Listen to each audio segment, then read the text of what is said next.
Come home right now. My lunch is obviously more important." That booming voice echoed throughout the room during my father's funeral. The voice belonged to my stepmother.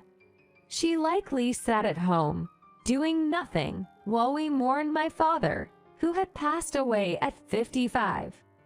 I was stunned, and beside me, my stepfather was visibly trembling. It was trembling from anger. He immediately declared to my stepmom, "We're getting a divorce," and hung up the phone. The funeral proceeded without further incidents, but my relentless stepmom showed up later to say I was wrong. "My name is Zoe, and I'm 28 years old. My husband, who is 2 years older, is named Mike.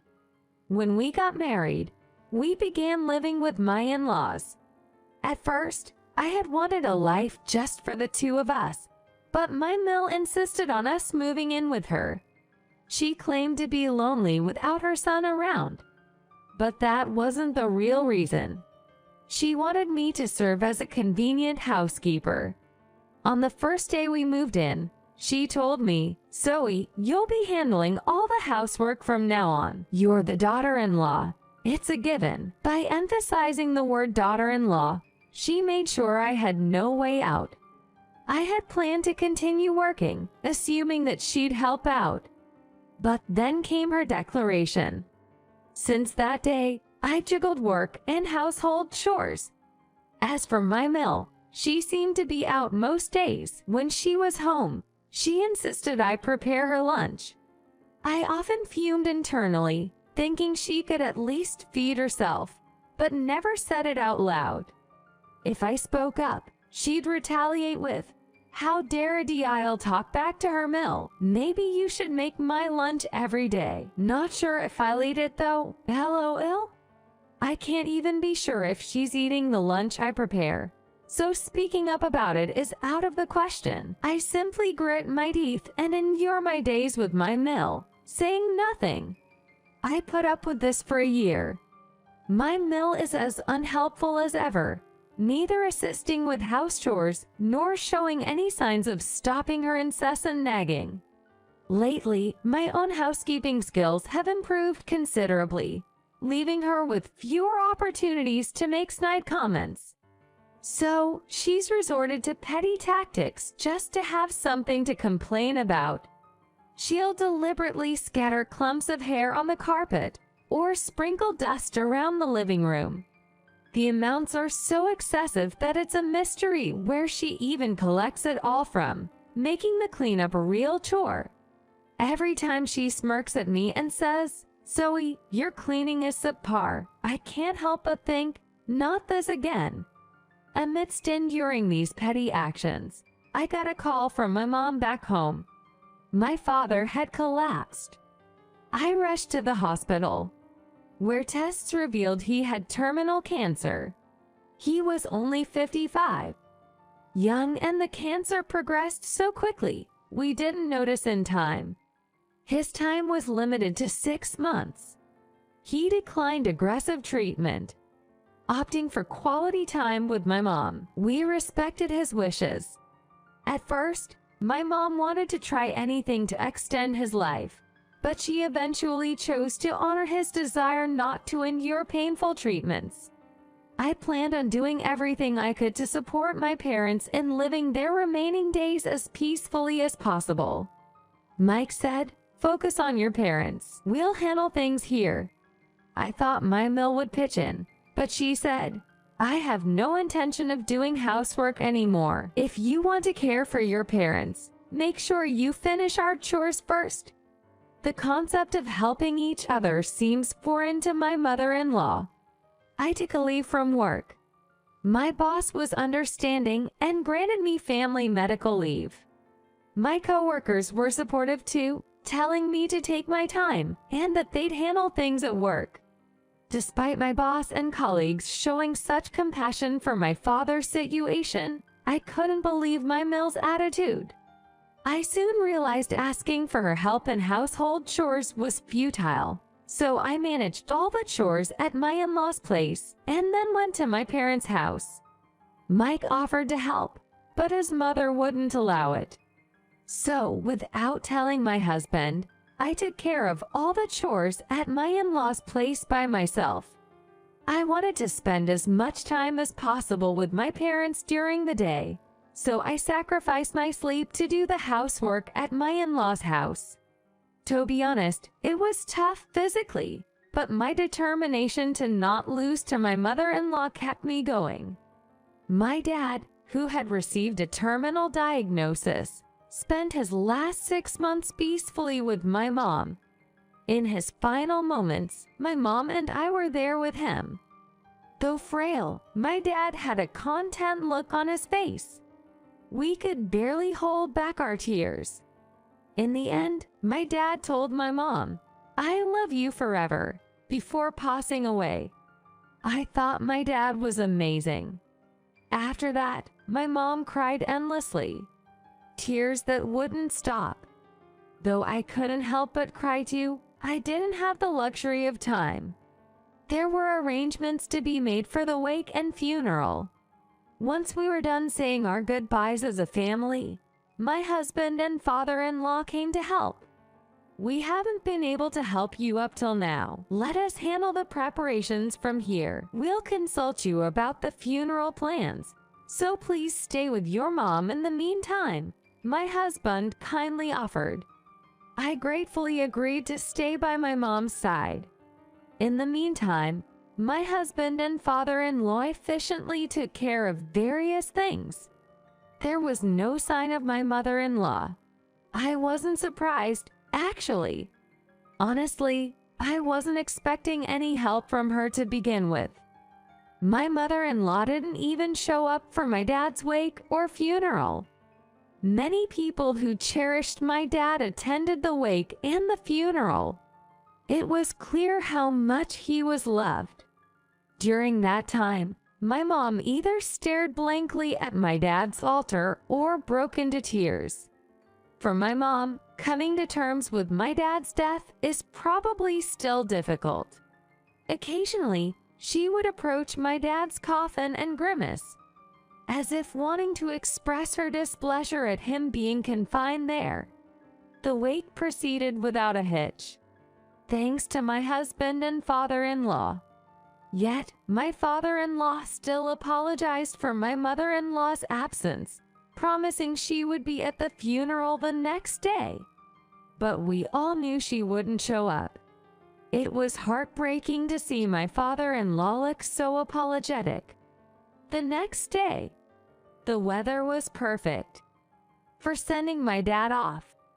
Many people attended the funeral of my dad, who passed away at the age of 55. As expected, my mother-in-law was absent again. "I'm so sorry, Zoe. My wife isn't answering her phone. I'll give her a piece of my mind later," my father-in-law apologized. What did my Mill hope to accomplish by making her husband apologize so much? Even if she didn't like me, it was basic decency to attend as a family member. I overheard other relatives whispering, "Isn't Zoe's Mill going to come?" I'm sure my father-in-law heard too. It was heartbreaking to see my father-in-law's discomfort each time. And then, my Mill would go on to cause another problem. During the funeral, my phone kept ringing. Of course, I couldn't answer during the ceremony. But when it ended, I took the call. It was my Mill saying, "Come home right now. Preparing my lunch is your priority." Accidentally, I had answered in speaker mode, so everyone heard her. Ask me to make her lunch. Despite whispers about my mother-in-law's absence at the funeral, she had the audacity to call and ask me, her daughter-in-law, about lunch. Her insensitivity left me stunned. I had a faint hope that the call would be about her coming late to the funeral, but alas, it wasn't.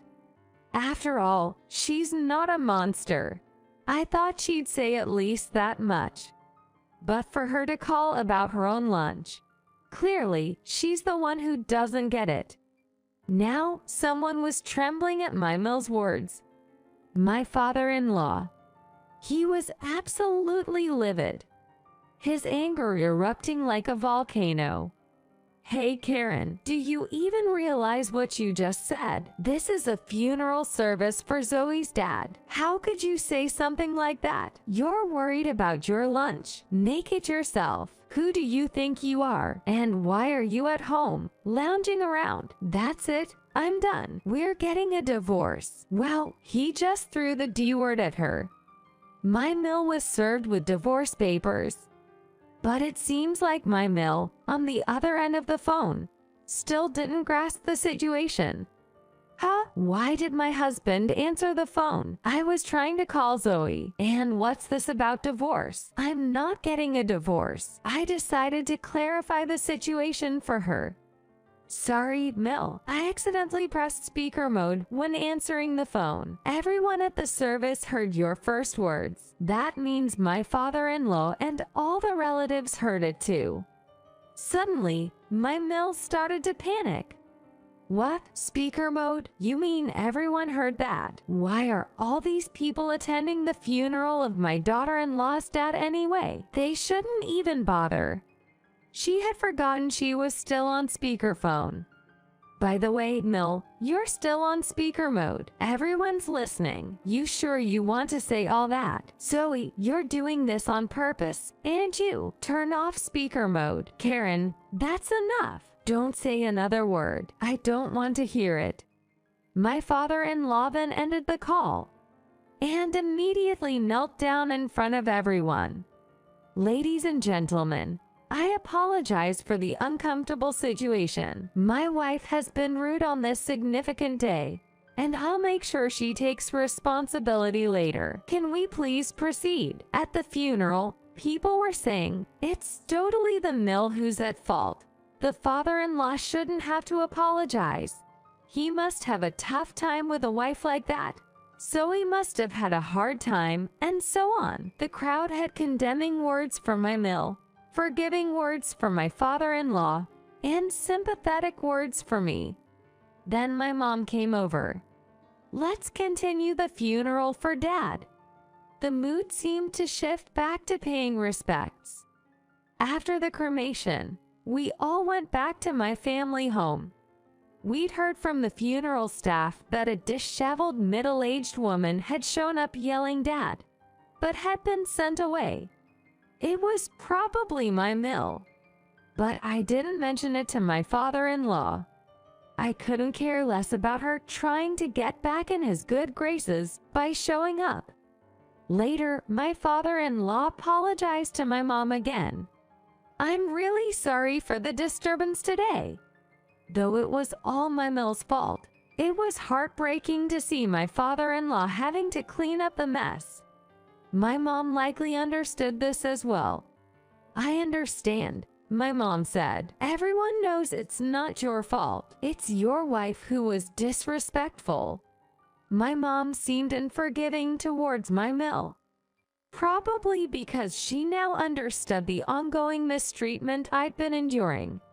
During the last 6 months with my dad, I'd show up at my parents' looking tired. Mom must have been wondering why. I think all the dots connected for her now. That's probably why she unhesitatingly called out my Mill as bad. The doorbell rang. I thought it might be someone who couldn't attend the funeral.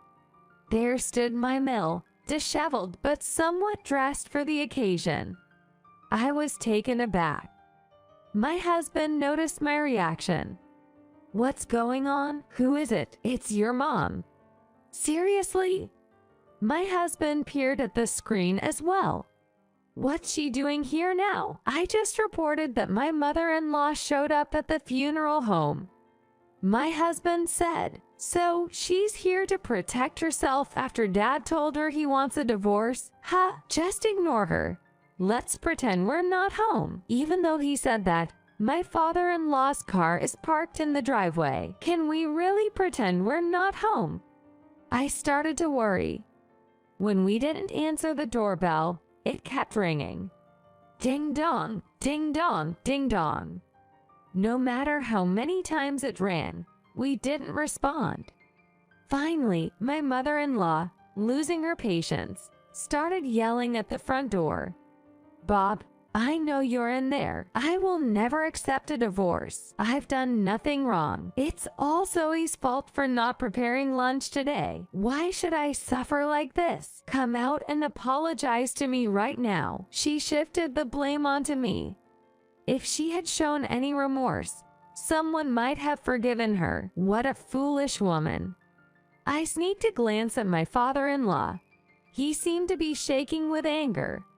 Yet, there's no mending this relationship. That's how it felt to me. My mom was also making a disgusted face. What happened next? My angry father-in-law greeted us briefly and left, pulling my mother-in-law back to their house.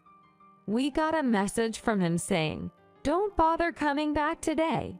I'm going to have a serious talk with your mill." Later, he formally presented divorce papers to her. She won't accept it, of course. But he's set on getting a lawyer. I questioned my mill's sanity for thinking she could get away with her behavior, especially after causing such a scene at my dad's funeral. It seems like the matter will escalate to divorce mediation. But my father-in-law will surely fight this through. All I wish for is a swift divorce so that my father-in-law can be free from her. My husband also decided to cut ties with his mother. He foresaw her running to him once the divorce is finalized. He has no intention of forgiving her for all the mistreatment she's given me. It's obvious she'll end up divorced and abandoned by her son. She'll have to work to support herself. I hope she sees it as karma for tormenting me and ruining my father's funeral. As for us, we're moving out. Our life as a married couple is about to begin anew. Though it might be a bit tight financially, we're happy about our newfound freedom. We've been married for almost 2 years now, and it feels great to be starting fresh. We also chose to live near my mom to support her. I wanted to do something for my mom after losing my dad. My husband even suggested having frequent dinners with her. We're looking forward to a joyful life, discussing our future plans for children and the like.